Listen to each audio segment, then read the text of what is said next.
صلى النبي صلى الله عليه وسلم فضلنا ولا فربنا فائدنا ولا فائدوين كيس waxa kamida toddobadan arimood marka uu horeyso qofka nabiga ku saleeyaa wuxuu faa'iideeyaa ilaahay amarkiisa inuu qaato ajrigi allana uu helo akhlaaqdi ilaahay iyo malaa'igtana uu qaato ilaa nabigu wuxuu takhalluqu bi akhlaaqillah ilaahay akhlaaqdiisa qaat ilaahay iyo malaa'igtiisi way ku saleeyeen marka hadaynu inaguna ku saleeno rabbi baynu ku raacnay iyo malaa'igtiisa waxa uu qofkii faa'iideeyaa inuu 10 jeer ilaahay ku saliyo qofka nabiga ku saliyay sallallahu alayhi wasallam ilaahay malaa'ig ilaahay saligiisuna waa inuu naxariisanayo adoonka ama uu amaanayo الثناء عليه في الملأ الأعلى بين أيمada qaarkood caalamka kore ayuu ilaahay ku amaanaya iyo malaa'igta dhexdooda marka inuu ilaahay ku amaano 10 jeer ama uu ku naxariisto wax weyn weey waxa labaad oo lagu helayaa shafaacada nabiga sallallahu alayhi wasallam oo abaalaynu ku qabno qofka markuu muadinku adaamo intuu yiri oo kala ka daba yiraahdo igu saliya halat lahu shafaacati shafaacada u suganto waajibtay buu nabiga alayhi salaatu wasalaam waxa ka faa'iido hamigu ilaahay kaga yareeyaa qofka humuum badan baynu xambaarsanahay waxba inagu si ah culaysyo badan baa dadka saaran iyo diiqado waxyaabaha ilaahay uu ku fududeeyay ayuu kamid yahay saliga nabiga asxaabiga Ubay ibn Ka'b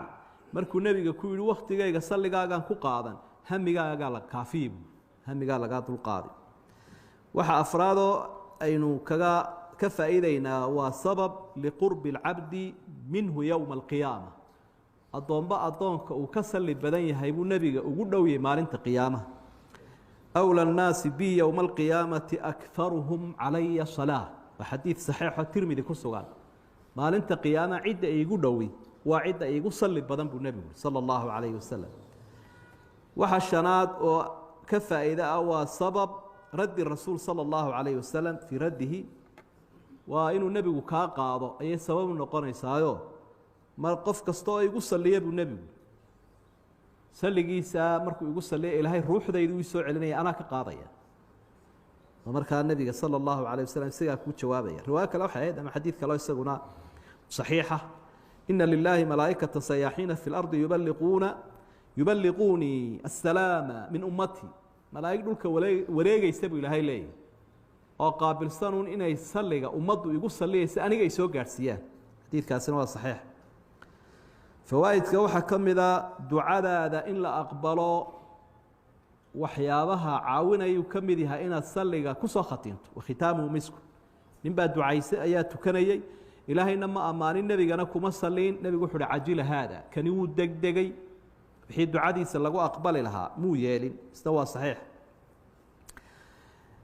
waxyaabahaas maalinka jimcaha inaynu sii badino nabigu calayhi salaatu wasalaam iyadana wuxuu inoo sheegay in warbixin lagu siinayo saliga ay ugu saleeyaan badiya maalinka jumcaha fa inna salatakum ma'ruudatun alay hadithki sahih abi daawud ku sugnaa saligin wala yardinaya meel kasta caalamka joogo telefoonada ilaahay baa nabiga ku rakibeen hebel baa kugu salay hebel baa kugu salay hebel baa kugu salay taasay ugu soconayso marka faa'iidooyinka iyo kuwa kale oo badan ayuu leeyahay waa adkaarta ama dhikriga ugu fadli badan weeye dhikrigeena yawmiga ah gelinka hore iyo gelinka dambe aynu akhriyayno saliga nabigu isagoo 10 jeer buu la socdaa sallallahu